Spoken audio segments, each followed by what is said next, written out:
ለእርቲቱን አግኝቻት ነበር ለምን ወደዚህ እንደላከኝ የገባኝ አሁን ነው ለዚህ አትጨነቅ አለቃ ሞግዚቷ ሙሉ በሙሉ በቁጥጥራችን ስር ነች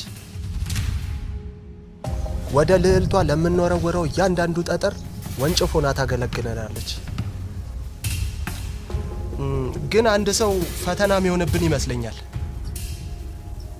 ዳዊት አዎ ሌላኛው ሞግዚት ነው ጠባቂ መልአክ በሉ ለዛም ነው ተኩላውን ከውጪ ሳይሆን ከውስጥ የምንፈጥረው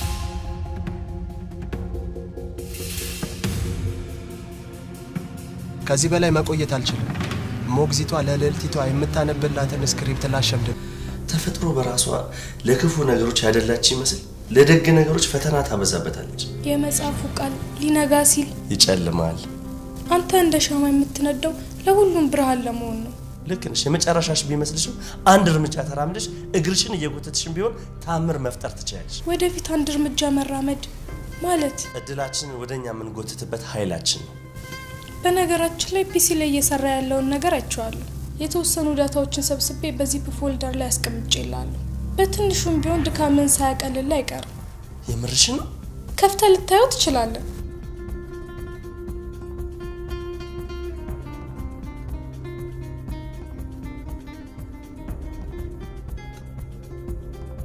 አይዲያን ስለወደድኩት የተወሰነ ላግዝ ብዬ ነው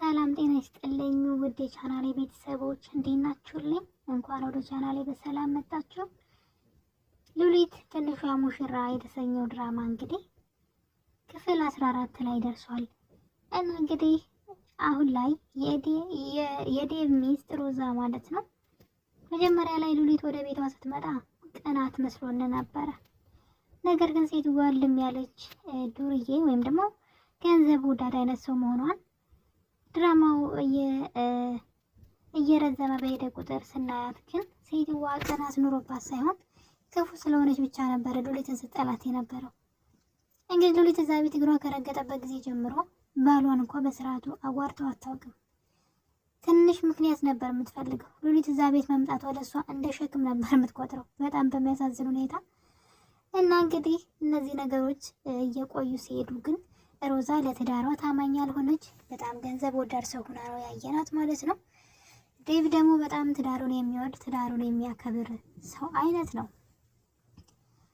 እና እንግዲህ ሌላ ጨዋታ ሌላ ድራማ ጀምራለች ሮዛ አሁን ላይ ሉሊትን አለቻት አልሳካላት ስላለ አሁን ላይ የጀመረችው ግን ራሷን ትልቅ ወጥመድ ውስጥ የሚከታት ነገር ይመስለኛል ከዚህ ቀደም በሉሊት እያማኘች የቀድሞ ባለቤቷን ወንድሜ ነው ብላ አስገብታ ባሏን እስከ ሞት ድረስ ያደረሰች ሴት ናት እስቲል አሁን ድረስ እሱ ምዕራፍ አልተዘጋም በሚያሳዝን ሁኔታ ግን ባይንትዌር የድሮ ባሏ ማለት ነው ወንድሜ ነው ብላ እዛ ቤት ያመጣችው ሰውዬ አሁን ላይ በህግ እየተፈለገ ያለ ነገር ግን እሷ ባጠመደችው ወጥመድ ሳይገደል አይቀርም ነገር ግን የሱ መገደል ደግሞ ዴቭን ሌላ ወንጀለኛ እንዳያስብለው እየፈራሁኝ ነው እንግዲህ በክፍል 14 ምን ተፈጠረ መሰላችሁ ሉሊትን ወይዘሮ ሮዛ ማለት ነው ሉሊትን ለዛ ለባለ ሀብት ለመስጣት እንግዲህ ከአንድ ሰው ጋር እየተደራደረች ትገኛለች ሰዎቹ ማፊያ ናቸው በነገራችን ላይ እናም እንግዲህ ሮዛ በጣም ገንዘብ ወዳድ መሆኗንና በጣም በባሏ ላይ ምን ያክል ካዲ ሴት መሆኗን ያየንበት ጊዜ ነበረ እኔ እስከዛሬ የምሬ ነው የምላችሁ ቅናት ስላለባት ነው እንጂ በፍጹም እንደዚህ አይነት ሴት ናት ብዬ ላስብ አልቻልኩኝም እናም እንግዲህ ሮዛ ምን አደረገች ያ ሉሊትን እየፈለገ የመጣውን ሰውዬ ሉሊትን የቤት ናት ብላ ተደራድራ ማለት ነው እሷ በጣም ብዙ ብር ኮሚሽን እንደምታገኝ ሉሊትን አሳልፋ ከሰጠች ለሰውዬው ይነጋገራሉ እናም በዛ ሀሳብ ተስማማና ነገር ግን ያ ሰውዬ ደጋግሞ ስለ ባለ ሀብቱ ሰውዬ ያወራል ባለ ሀብቱ በጣም ሀብታም እንደሆነና አሜሪካን ሀገር ኑሮ እንደመጣ ልጅ ሚስትም እንደሌለው በጣም ደጋግሞ ሲነግራት ሮዛ ከሉሊትን አሳልፎ ከመስጠት ይልቅ ያን ሰው የራሷ ማግባት እንፈልጋለች በጣም የሚያሳፍር የሚያሳዝን ነገር ነው ሰውየው ለራሷ እየተመኘችው ነው ለሉሊት ሳይሆን ለራሷ እናም በሁኔታዎቹ ሁሉ ሰውየውን ራሷ ሄዳ ለማማለልና የሰውየው ሚስት ለመሆን ራሷን እንደዚህ እንደምታዩት በውስጧ በሐሴት ለራሷ እያሰበችው ትገኛለች። ከዚህ በላይ ክደት አለ? አሁን ምድር ላይ እንደ ዴቭ አይነት ባል ራሷ አታገኝም። በጣም ግፍ ትሰራለች። እሱ ግን በጣም ነው የሚያከብራት። በጣም እውነተኛ ሰው ነው። በጣም ይወዳታል። እሷ ግን ምን አይነት ገንዘብ ነው የፈለገችው? የሚያምር ቤት ውስጥ ነው የምትኖረው። ገንዘብ ሞልቷታል። የፈለገችውን ነው የምታገለባብጥበት። እንዴት ለአንድ ባለ ሀብት ተብሎ ክብሯን፣ ትዳሯን ሁሉ ለዛ ሰው ልትቀይር እንግዲህ ራሷን እያዘጋጀች ትገኛለች። በጣም ያሳፍራል። እና እንግዲህ ያ ሰውዬ ሉሊት ማለት የአባቷ ወንድ ጓደኛ ነው። እንግዲህ ያ ሰውዬው ሉሊትን የሚፈልጋት ሰውዬ ማለት ነው። የሚገርመው ነገር ግን አባቷ ሁለት ጓደኞች እንዳሉትና አንዱ የአባቷን ንብረት ሁሉ ዘርፎ ወደ አሜሪካን ሀገር ወደ ውጭ እንደሄደ የራሱን ህይወት ለማመቻቸት ማለት ነው። በዛን ጊዜ ደግሞ አባቷ በጣም ይደህይና ከሌላኛው ጓደኛው ገንዘብ ይበደራል አለች። እንግዲህ ሉሊት ናት ይህን ታሪክ ለሮዛ እየነገረቻት ነበር። ሮዛ ስጦታ በመግዛት ወደ ሉሊት ትሄድና እንደምትወዳት እያስመሰለች ትገኛለች። ሉሊትን መንከባከብ ጀምራለች። ሰውየው ራሱ ዴቭ እስኪደነግጥ ድረስ ምን ተገኝቶ ነው እንዴት ተቀየርሽ ሮዛ እያለ ሲጠይቃት እንግዲህ በአምና በሬ ያረሰ የለም፣ ያው አንዳንድ ነገሮች አይቀየሩም የተባሉ ነገሮች ይቀየራሉ እያለች ስትዋሸው ነበረ። ዴቭን በሁኔታው ቢገረምም ግን በጣም ደስ ብሎታል። ስጦታ ገዝታ በመምጣት ጥሩ ጓደኛ መምሰል ካጠገቧ በመቀመጥ እያጣራች ትገኛለች። ስለ አባቷ ጓደኞች፣ ስለ ቤተሰቦቿ እንድትነግራት ጠየቀቻት።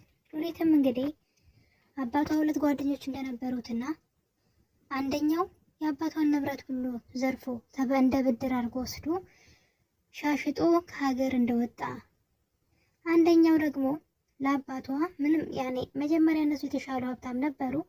ነገር ግን ጓደኛው ሲከደው የሉሊት አባት ድሃ መሆን ጀመሩ፣ ቤተሰቦቿ ማለት ነው።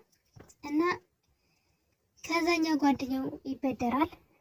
በጣም ብዙ ንብረት ይበደርና ምንም ስላልነበረው ነገር ግን አራጣ በዳሪ ነው ያጓደኛው ማለት ነው። ስለዚህ ገንዘቡን መጨረሻ ላይ መክፈል አልቻለም። አባቷ ይከስርና ማለት ነው በቃ ልጅ እንዳረልኝ ይለዋል። ለዛ ነበር ሉሊትን ሊድርለት የነበረው። ግን ነገር ግን ዴቭ ከዛ እንግዲህ ነጥቆ አውጥቶ አምጥቷት ነበረ። ነገር ግን ያኛው አሜሪካ የሚኖረው ጓደኛው አሁን ላይ ተመልሶ ሲመጣ ሉሊት አዲስ አበባ እንደምትኖርና ከአባቷ ጋር እንድታስታርቀው እንዲሁም ደግሞ እሷን ማግባት ይፈልጋል።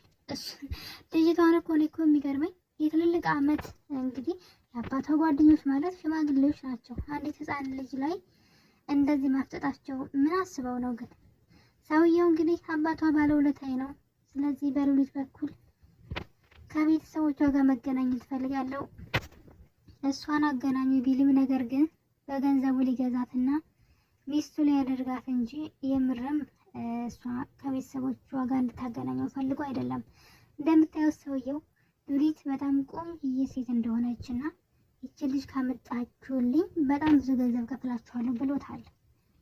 ስለዚህ የኛ ዱርዬ ነው እሷን እያሳደዳት ያለው አሁን ላይ ማለት ነው። እና ይህ ነገር ነበረ ደጋግሞ ስለ ሰውየው ሀብታምነት ሲያወራ ሮዛ ለራሷ ሰውየውን ትመኘዋለች። ነገር ግን አንድ ጥያቄ መጣባት። ይህም ደግሞ የድሮ ባለቤቷ ነው። ዴቭንማ ንቀዋለች። ትዳርሽ እንዴት ነው ብሎ ሲጠይቃት ትዳሬ ጥሩም ነው መጥፎም ነው ነበር ያለችው። ምክንያቱም ልተወው ነው እያለችው ነው፣ ለእኔ ያመቻችልኝ ሰውየውን እያለች በሌላ ቋንቋ እየተናገረች ነው። ግን እኮ ከዴቭ ጋር ምንም ችግር አልነበረባትም። ነገር ግን የቀድሞ ባለቤቷ ባይንትወር እንደሚያስቸግራት እዚህ ጋር ስታወራ ባይንትወር ተደብቆ ያዳምጣታል። ከዛ ግን ይዝትባታል ሲያገኛት ማለት ነው። ከዛ በመጨረሻ ግን ዴቭ ጋር ይደውልና እኔን ለፖሊስ ለማስያዝ ተውና እኔ እናንተ አብረን እንስራ ይለዋል። ዴቭን በመናደድ እንደምታየው ስልክ ላይ ምን ለማለት ፈልገ ነው ሲለው እኔ እጠቅምሃለሁ በፖሊስ አታስይዘኝ፣ ስለ ሮዛ ሚስጥሮችና ሌላም ነገር እኔ ጋር አለ። ሮዛ በዚህ ሰዓት ምን እየሰራች እንደው ታውቃለህ ይለዋል። ዴቭ በሁኔታ ይደነግጥና ምን ማለት ነው ሲለው ማታ ላይ እዚህ ቦታ እንገናኝና ስለ ሮዛ ሁሉንም ብዙ ምነግር ሚስጥር አለ፣ ለአንተ ለህይወትህ አስፈላጊ ነው ይለዋል። ፖሊስ ግን ይዘህ እንዳመጣ ብሎት ነበረ። ዴቭም እንግዲህ በጨለማ ተነስቶ እሱ ወዳለበት ቦታ ቴክስት ወዳረገለት ቦታ እየገሰገሰ ነበረ። ነገር ግን ሮዛ የቀድሞ ባለቤቷ ችግር እንደሚሆንባት እንቅፋት እንደሚሆንባት ስለነገረችው ለዚህ ሉሊትን እየፈለጋት ላለው ሰውዬ ቀድሞ እንግዲህ በጨለማ እዛ ከዴቭ ጋር የተቀጣጠሩበት ቦታ ላይ ቀድሞ ይገኝና ባይንትዌርን አንቆ ይገለዋል ማለት ነው። እንግዲህ አስቡት እንግዲህ የወጥመድ ደግሞ ለዴቭ ጥሩ አይደለም። ዴቭ እዛ ቦታ ላይ እሱ ቀጥሮት እየሄደ ነው። ሲሄድ ሙቶ ነው የሚያገኘው። እጅ ከፍንጅ ይዘው ይያዛል ማለት ነው። ስለዚህ ዴቭ እስር ቤት ገባ ማለት አይደለም። ስለዚህ እቅዷ በጣም የሚያስጠላ ነው የሮዛ ማለት ነው። እንደዚች አይነት ከሃዲ ሚስት ደግሞ በጣም አይጣል ነው። ነገር ግን ሉሊት ከዚህ ነገር ትድናለች ወይ ነው ዋናው ነገር። ምናልባት ሮዛ ሰውየው ለራሷ ከተመኘችው ልጅቷን ከዚህ ነፃ ሊያወጣት ይችላሉ ብዬ አስባለሁ። ሉሊት እንደምታያት ከእድሜዋ በላይ የምታስብ ምጡቅ አእምሮ ያላት ብልህ ልጅ ናትና እነሱ